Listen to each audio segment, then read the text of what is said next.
That's a big male. Hey, welcome back to the channel. It's Jesse here from BC Fishing Journal. It is October, and you know what that means? It's chum salmon season. Chum salmon season.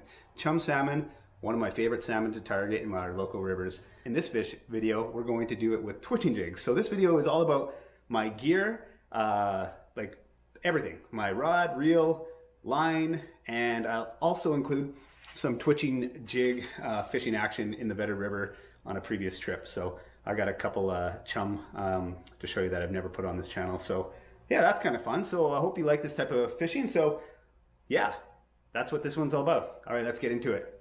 So twitching a jig is, yeah, you're basically twitching a, 1/4 ounce to a 3/4 ounce jig through the water column, up and down, just by flicking your wrist, and you're retrieving at the same time. So a spinning reel and spinning rod is the setup you're going to be wanting to use. Now I like to use a 7.5 to 8.5 foot rod. So somewhere in that range, I find that length is perfect, because if you get too long, the higher you raise your rod, your jig is going to shoot up too high in the water column really fast. So it's hard to control the depth. Now I really like a thicker backbone, so I like a medium heavy weight of a spinning rod, and I like a fast action tip. So when you load it up, it's going to go, the tip is going to go back to its normal state really fast. So that's really important too. So it really allows you that better action and lighter sensitive tip. So those are the things I really like.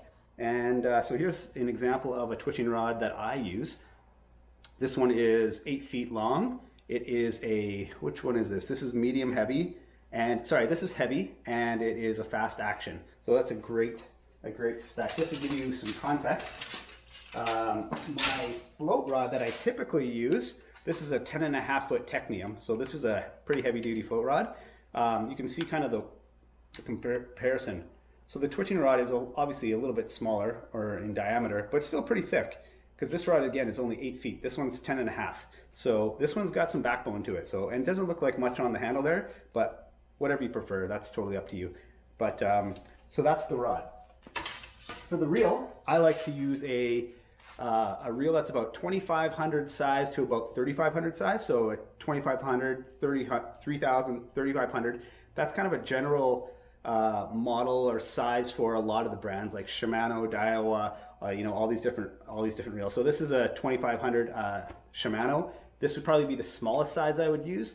And the reason why I don't like too big of a reel is because when you're twitching all day, the weight, it's just, wrist fatigue. So, and it's just overkill. So, yeah, I'd say around the 3,000 size, or 300 or 3 marks, something like that. Anyway, each brand has its own modeling and size, but that's kind of the general size. So, and I like to use braid. Braid on the line is very important, because braid doesn't have any stretch.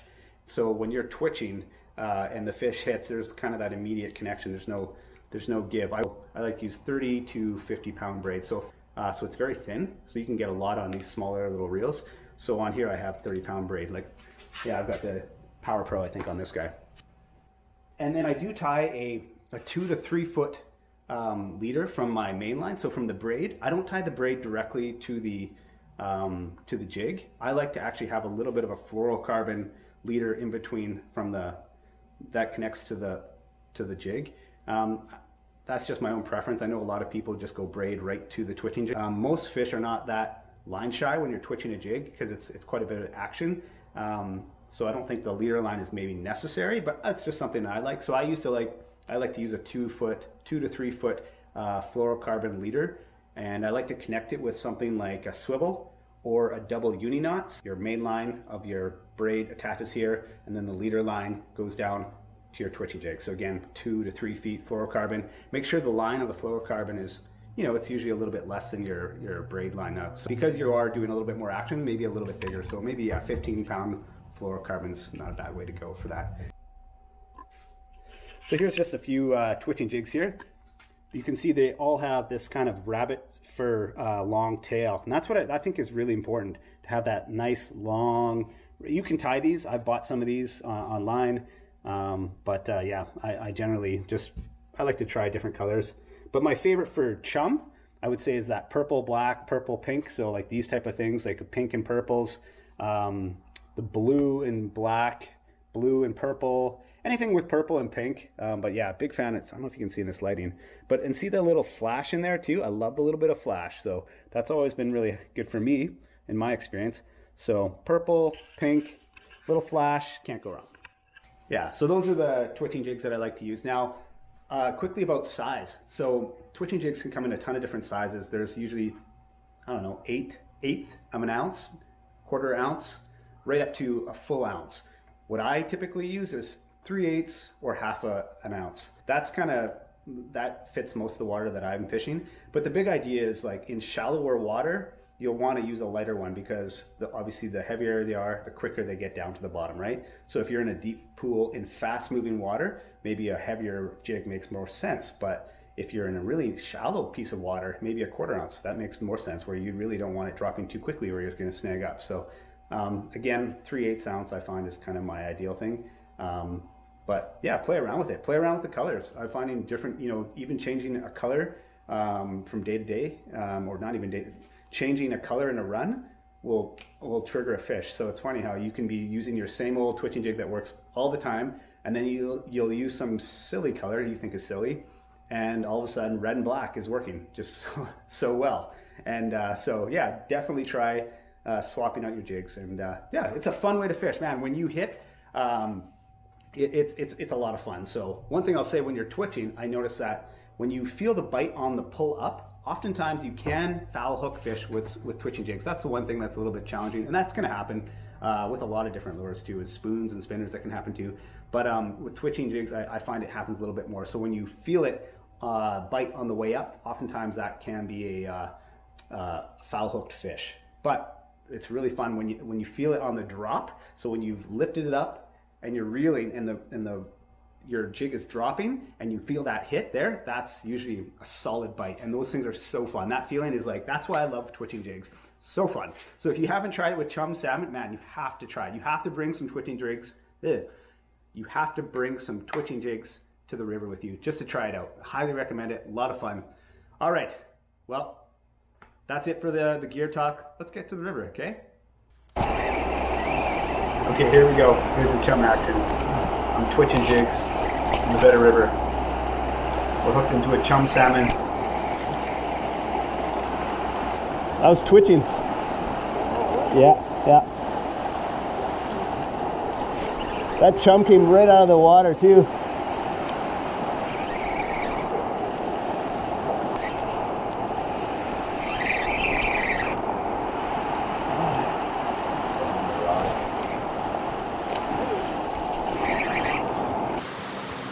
This is my dad's view. He had his iPhone, he's holding it up, and he's recording me.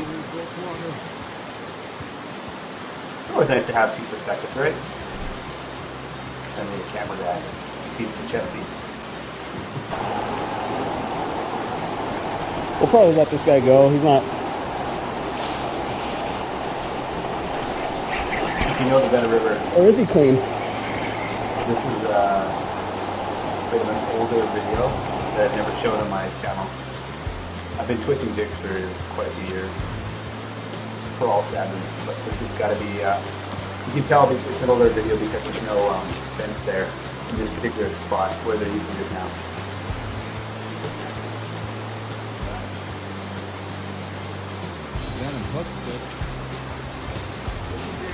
It's a twitching jig, boys. Twitching jig, boys. This is a great little holding spot for salmon. They're making their way up.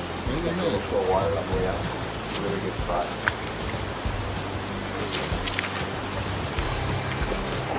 Okay, just focus on the fish there. Yeah, you got the fish. Got him? Yeah. It's a clean buck. It should have been dragged up in the rocks this far. There we were going to keep it. See, look at that. Twitching jig in the mouth. That's the way it's supposed to be. That's the top, right? Yeah. That's a pretty clean one. So yeah. Could you not keep them? Initially we were thinking we were going to keep that one. That's why we kind of dragged it up a little bit on the rocks, because probably I should have done that. But we decided not to. Here's the deal. There's that purple and black. It's a deadly color for chum. I'm on a twitching jig. This is the second chum. Actually, I caught lots of them. This was just probably the biggest one of the day. Huge back on this guy. So I'm obviously clipping a lot of this video, but the fight was like way longer.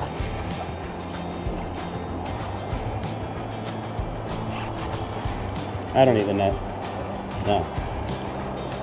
I don't know how clean it is. Oh, she's actually pretty clean.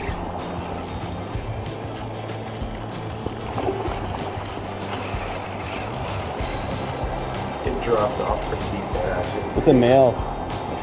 Yeah, I'm gonna let him go. Yeah.